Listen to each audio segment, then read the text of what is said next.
Welcome back to my channel divine connected में आप सभी का स्वागत है। My name is Shalu. आज मैं आपके लिए लेकर आई हूँ टीचर्स डे स्पेशल। तो टीचर्स डे क्यों मनाया जाता है क्या आप जानते हैं? टीचर्स डे शिक्षक दिवस हमारे भारत में हमारे पहले उपराष्ट्रपति डॉक्टर सर्वपल्ली राधाकृष्णन के जन्म दिवस के रूप में मनाया जाता है। क्यों? क्योंकि वह बच्चों से बहुत ज़्यादा प्यार करते थे, इसलिए उनके जन्म दिवस के रूप में ही टीचर्स डे मनाया जाता है। हमारे भारत में गुरु और शिष्यों का संबंध सबसे ज़्यादा सर्वश्रेष्ठ माना जाता है, क्योंकि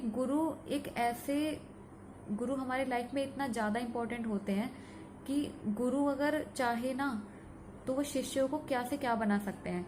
लेकिन वो डिपेंड करता है शिष्य पर भी कि जो शिष्य है वो अपने गुरु की बात कितनी मानता है, वह अपने गुरु को कितना सम्मान देता है। तो गुरु और शिष्य का संबंध भारत में और हमारी पूरी दुनिया में, हमारे पूरे विश्व में सर्वश्रेष्ठ है। ऐसा कोई भी संबंध नहीं है जो गुरु और शिष्य से ऊपर हो। तो टीचर्स डे जो है वो गुरु और शिष्य के संबंध के रूप में ही मनाया जाता है। मैं आपके सामने एक ऐसे दो महान गुरुओं के बारे में बताती हूँ आपको, जिनकी मिसालें आज भी दी जाती हैं।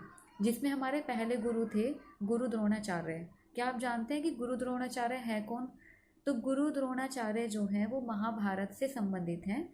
गुरु द्रोणाचार्य ने कौरवों और पांडवों दोनों को ही शिक्षा दी थी। उनकी शिक्षा के देने के फल से ही जो उनके शिष्य थे एकलव्य, वो एक महान धनुधारी बन सके थे। और उन्होंने अपनी शिक्षा का ऋण कैसे चुकाया था? उन्होंने अपनी शिक्षा का ऋण अपना अंगूठा काटकर गुरु द्रोणाचार्य को दान में दे दिया था। तो ऐसे थे हमारे महान गुरु और हमारे महान शिष्य। सेकंड नंबर पर मैं बताना चाहती हूँ कि हमारे सेकंड नंबर पर एक ऐसे गुरु हैं जिनकी भी मिसालें आज भी दी जाती हैं। तो वो थे हमारे गुरु वशिष्ठ। गुरु वशिष्ठ कौन थे? गुरु वशिष्ठ रामायण से संबंधित हैं, जिन्होंने राजा दशरथ के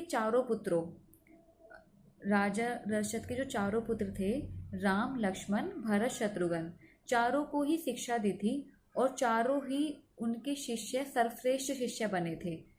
तो ये हमारे दोनों ऐसे गुरु थे जिनकी मिसालें आज भी दी जाती हैं। शिक्षक दिवस से संबंधित एक दोहा मैं आपको बताना चाहती हूँ, जिनसे आपको पता चलेगा कि गुरु का स्थान हमारी लाइफ में कितना ज़्यादा इम्पोर्टेंट होता है। तो ये दोहा है, गुरु की आज्ञा माने नहीं, चले अटपटी चाल, लोक परलोक सब गए, आए सिर पर काल। इस लाइन का अर्थ यह है कि जो भी शिष्य अपने गुरु की बात नहीं मानते हैं, अपने गुरु की बातों को अनसुना करते हैं, अपने गुरु का सम्मान नहीं करते, तो ऐसे शिष्यों का लोक परलोक सब बेकार हो जाता है। उनका ना भविष्य बन सकता है और ना उनका वर्तमान। तो इसलिए हमें हमेशा अपने गुरुओं का सम्मान करना चाहिए, क्योंकि कभी भी कोई भी गुरु ये नहीं चाहेगा कि उनका शिष्य गलत राह पर चले या वो कुछ भविष्य में गलत करे। क्योंकि एक गुरु का सम्मान ना उसके शिष्य से ही होता है। जितना ऊंचा उसका शिष्य जाएगा, उतना ही मान सम्मान उसके गुरु का भी बढ़ता है। तो गुरु और शिष्य दोनों ही एक दूसरे से संबंधित है। अगर शिष्य अच्छा नहीं निकलता तब भी गुरु को दोष दिया जाता है, और अगर शिष्य अच्छा निकल जाता है तब भी गुरु को ही उसका ऋण दिया जाता है कि हाँ जी, गुरु ने ऐसा सिखाया था या गुरु ने वैसा सिखाया था। तो गुरु और शिष्य दोनों ही एक दूसरे के ऊपर निर्भर करते हैं। तो गुरु और शिष्यों का ऐसा महान संबंध है जिसको हमें हमेशा सम्मान देना चाहिए। तो मैं बस आपसे इतनी ही रिक्वेस्ट करना चाहती हूँ, हमारे जितने भी शिष्य हमारे यहाँ पर हैं, हम भी जो भी हैं, हमें हमारे गुरुओं का हमेशा सम्मान करना चाहिए। हमेशा हमें उनकी बातें सुननी चाहिए और उनकी कई बातों पर ही चलना चाहिए। तो आई होप सो आपको मेरी जो ये बातें हैं वो अच्छी लगी होगी। Thank you so much. Happy teachers day. आप सभी को शिक्षक दिवस की बहुत बहुत शुभकामनाएं। जय श्री कृष्णा।